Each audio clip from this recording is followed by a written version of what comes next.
Computer slow এই সমস্যাটা হয়তো বা অনেক মানুষ ফেস করে থাকে। I mean most of the people এই সমস্যাটা ফেস করে থাকে। আমিও একসময় ফেস করতাম, কিন্তু আমি আজকে আপনাদেরকে কিছু ছোটোখাটো ট্রিক দেখাবো যেগুলো দিয়ে আপনার কচ্চপটাকে একটু স্পিডি বানাতে পারবেন। ওকে, সো শুরু করার আগে আমি আপনাদেরকে কিছু কথা বলে নেব, মানে পিসি সম্পর্কে। কথাগুলোর মধ্যে প্রথম হচ্ছে, আপনার কম্পিউটার যদি ফাস্ট না হয় তার অনেকগুলো কারণ হতে পারে। প্রথমে একটা বেসিক জিনিস নিয়ে আমি কথা বলি, সেটা হচ্ছে টেকনোলজি কিন্তু দিন দিন খুবই বেশি অ্যাডভান্সড হচ্ছে। আই মিন সব কিছুই আপডেট হচ্ছে, কিন্তু সেই তালে আমরা কিন্তু আপডেট হচ্ছি না, আমরা একটু পিছনে পড়ে যাচ্ছি। স্পেশালি আমাদের দেশের কেসে যদি আমরা বলি, এখন আমি মনে করি এই লাইনে অনেকদিন ধরে আছে, মানুষের সাথে ইন্টারাকশন হয়, সেই হিসেবে তাদের পিসি কনফিগারেশন মাঝে মাঝে জিজ্ঞেস করলে আমি যেটা পাই, অর্ধেকেরও বেশি মানুষ এখন পর্যন্ত ডুয়েল কোর 2GB র্যাম নিয়ে পিসি ইউজ করছে। কিন্তু দেখা গেছে প্রযুক্তি যখন ইমপ্রুভ হচ্ছে, ফর এক্সাম্পল আমরা যদি একটা ব্রাউজারের কথাই বলি, ফায়ারফক্স, এই ফায়ারফক্স ব্রাউজারটা সবাই কমপ্লেন করে থাকে যে ব্রাউজারটা ওপেন করলে পরেই পিসি স্লো হয়ে যায়, হ্যাং হয়ে যায়, ওয়েবসাইট ওপেন করতে পারে না, 2-3টা ট্যাব ওপেন করলে পরে স্লো হয়ে যায়। এর কারণ কিন্তু এটাই, ওয়েবসাইটগুলো ইমপ্রুভ হচ্ছে। আগে ওয়েবসাইট হয়তো বা শুধুমাত্র HTML দিয়ে রান হতো, এখন এটার ব্যাকগ্রাউন্ডে ফ্ল্যাশ চলছে, জাভাস্ক্রিপ্ট চলছে। সেগুলোর কারণে দেখা গেছে ওয়েবসাইটটা ভারী হয়ে গেছে। আর সেটা কন্ট্রোল করার জন্য এখন দেখবেন আপনারা ইউটিউবে যদি ওল্ডার ভার্সন একটা ব্রাউজার দিয়ে ঢুকেন, তাহলে দেখাবে যে this version of browser is not supported anymore, please update your browser, এরকম লিখে আসে। কারণ হচ্ছে ওই ওয়েবসাইটগুলো এখন রিকোয়ার করে মোর পারফরমেন্স, আই মিন তখন তারা বেশি পাওয়ার রিকোয়ার করে। আপনার পিসিটা যদি পাওয়ারফুল না হয়, তাহলে স্লো হয়ে যাওয়াটাই স্বাভাবিক। সো ওই যে টেকনোলজির প্রত্যেকটা সফটওয়্যার, আপনারা উইন্ডোজ বলেন, নর্মালি যে সফটওয়্যারগুলো ইউজ করেন, সেগুলো কিন্তু দিন দিন আপডেট হয়, এবং আপডেট হওয়ার সাথে সাথে তারা রিকোয়ার করে মোর পাওয়ারফুল পিসি, আরও বেশি পাওয়ারফুল কম্পিউটার তারা রেফার করে বা রিকোয়ার করে। কিন্তু সেই তালে যখন আমরা আপডেট না হচ্ছি, তখন কিন্তু স্লো হয়ে যাওয়াটাই স্বাভাবিক। এটা হচ্ছে একটা কারণ, এটা একদম জেনারেল কজ। তারপরে দ্বিতীয় কারণ, আপনার পিসি যদি অনেক বেশি স্লো হয়ে যায়, তাহলে সেকেন্ডলি যেটা আপনারা করবেন, আপনার হার্ড ডিস্কের হেলথটা চেক করবেন। হার্ড ডিস্কের হেলথ চেক করার জন্য একটা সফটওয়্যার আছে, maybe it's called HT Sentinel or something, আমি লিঙ্কটা ভিডিও ডিসক্রিপশনে দিয়ে দেবো। ওই সফটওয়্যারটা দিয়ে আপনার হার্ড ডিস্কের হেলথটা চেক করে নেবেন। সেকেন্ডলি আপনার হার্ড ডিস্কটা দেখবেন কতটুকু ফুল আছে। আই মিন 90%-এর বেশি যদি আপনার হার্ড ড্রাইভ ফুল হয়ে যায়, তাহলে কিন্তু কম্পিউটার স্লো হয়ে যাওয়ার সম্ভাবনাটা বেশি। সো সবসময় খেয়াল রাখবেন যেন হার্ড ড্রাইভটা খুব বেশি ফুল হয়ে না যায়। আননেসেসারি ডাটাগুলো রিমুভ করে, ডিলিট করে বা কোথাও ব্যাকআপ রেখে হার্ড ডিস্কটাকে একটু ফ্রি রাখার চেষ্টা করবেন। সেকেন্ডলি, আপনার পিসি যদি হয়, আই মিন ডেস্কটপ কম্পিউটার যদি হয়, তাহলে সেটা পরিষ্কার করবেন রেগুলারলি। ধুলাবালির কিন্তু কম্পিউটারের জন্য খুবই একটা ক্ষতিকর একটা জিনিস, এটা ধুলাবালি কম্পিউটারের অনেক বড় একটা শত্রু। সো যদি আপনার ডেস্কটপ হয়, তাহলে আপনারা নিজেরাই সেটাকে ক্লিন করবেন। ল্যাপটপ হলে আমি নিজে পরিষ্কার করার কথা রিকমেন্ড করবো না, কোনো সার্ভিস সেন্টার থেকে গিয়ে সেটা খুলে পরিষ্কার করে নেবেন। যদি ডাস্টগুলো ক্লিয়ার হয়ে যায়, ধুলাবালিগুলো ক্লিয়ার হয়ে যায়, তাহলে আপনার পারফরমেন্সটা আরও ভালো হবে, আপনার কম্পিউটারের। ওকে, থার্ডলি, যদি অনেক বেশি স্লো হয়ে যায়, তাহলে আপনি ধরে নিতে পারেন হয়তো বা কোনো ভাইরাস বা মালওয়্যারের অ্যাটাক এসছে। দেখুন, এই জিনিসটা বলার পরে কিন্তু অনেকে ভয় পেয়ে যাবে। আসলে এটা আমি জাস্ট কেসগুলো বলছি স্লো হয়ে যাওয়ার কারণ। সো মালওয়্যার বা কোনো ভাইরাস আছে কিনা সেটা চেক করার জন্য আপনারা অ্যান্টিভাইরাস ইউজ করতে পারেন অবভিয়াসলি। কিবোর্ডের কন্ট্রোল, শিফট প্লাস এসকেপ, এই 3টা বাটন যদি আপনারা চাপেন, তাহলে এরকম টাস্ক ম্যানেজার ওপেন হবে। টাস্ক ম্যানেজার ওপেন হওয়ার পরে এই মোর ডিটেলসে যাওয়ার পরে এখানে দেখতে পারবেন যে অনেকগুলো প্রসেস আসবে।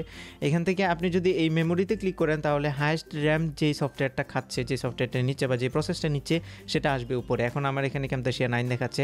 যদি কোনো মালওয়্যার বা ভাইরাস থাকার কারণে যদি আপনার পিসিটা স্লো হয়ে যায়, তাহলে দেখবেন যে এখানে যে কোনো একটা সফটওয়্যার অনেক বেশি আনইউজুয়াল র্যাম নিচ্ছে, যেটা আপনার দরকার না। তখন সেটা আপনি বুঝবেন যে এখানে কোনো সমস্যা আছে, তখন আপনি অ্যান্টিভাইরাস দিয়ে স্ক্যান করবেন বা ওই সফটওয়্যারটার কোনো ব্যবস্থা করবেন, জাস্ট এটা বোঝার জন্য। তো তারপরে আরও কিছু সমস্যা থাকতে পারে, যেমন আপনার ব্রাউজার, আপনি যদি ব্রাউজ করতে গেলে স্লো হয়ে যায়, তাহলে দেখবেন আপনার ব্রাউজারের মধ্যে আননেসেসারি কোনো অ্যাড অন বা এক্সটেনশন অ্যাড করা আছে কিনা। যদি অদরকারি হয়, সেগুলো রিমুভ করবেন। কোনো টুলবার বা এই ধরনের যে জিনিসগুলো ইনস্টল হয়ে যায় সফটওয়্যারের সাথে সাথে, সেগুলো থাকলে রিমুভ করে দেবেন।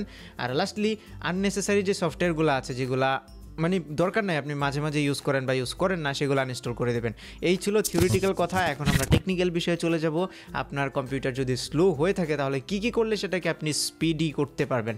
এখন কথা হচ্ছে, এই জিনিসটা কিন্তু আপনার এই যে আগের জিনিসগুলো বললাম, সেই জিনিসগুলো চেক করার পরে আমাদের এই ট্রিকটা কাজ করবে। ওইখানে যদি কোনো প্রবলেম থাকে, তাহলে কিন্তু আমাদের এই ট্রিকটা কাজ করবে না। সো যদি ঠিক থাকে, তাহলে চলুন আমরা কম্পিউটারের ভিতরে চলে যাই, গিয়ে দেখি আপনার কচ্চপটাকে কীভাবে একটু রকেট বানাতে হয়। ওকে, তো সর্বপ্রথম যে কাজটা করব, আমি একটু আগে উইন্ডোজ দিয়েছি, উইন্ডোজ নতুন করে দিয়ে আবার সব কিছু সফটওয়্যার সেট আপ করলাম। আমি এখন ওই কাজটা করিনি।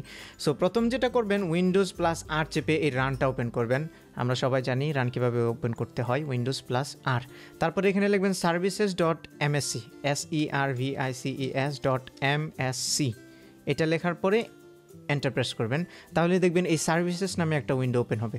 এখন এখান থেকে কিছু সার্ভিস আছে এখান থেকে যেগুলো বাই ডিফল্ট রান হয়, এগুলো কিন্তু উইন্ডোজের নিজস্ব সার্ভিস।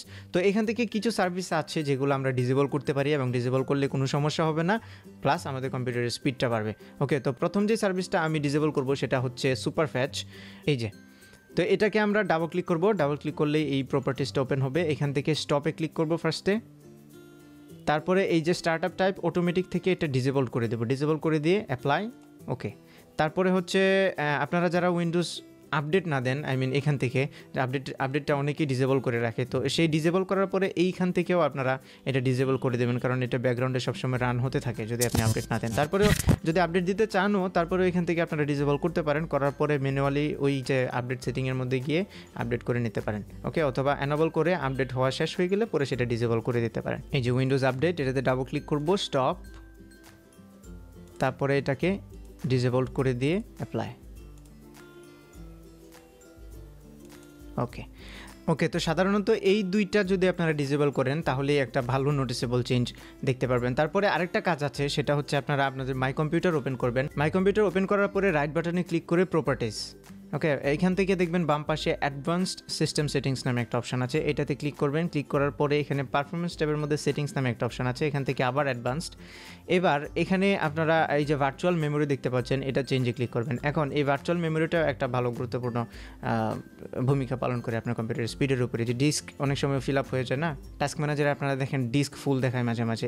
এই প্রবলেমটা সলিউশন করার জন্য এখানে এই যে automatic manage paging file size for all drives এটা দেওয়া আছে, এটাতে ঠিক চিহ্নটা উঠাই দেবেন। আপনার সি ড্রাইভটা যেটাতে উইন্ডোজ দেওয়া আছে এটা সিলেক্ট করবেন, করে কাস্টম সাইজে ক্লিক করবেন। ক্লিক করার পরে আপনারা এখানে আপনার র্যাম যত আছে, আপনার কম্পিউটারের র্যাম যত আছে ঠিক সেই অ্যামাউন্টটা আপনারা এখানে বসাবেন।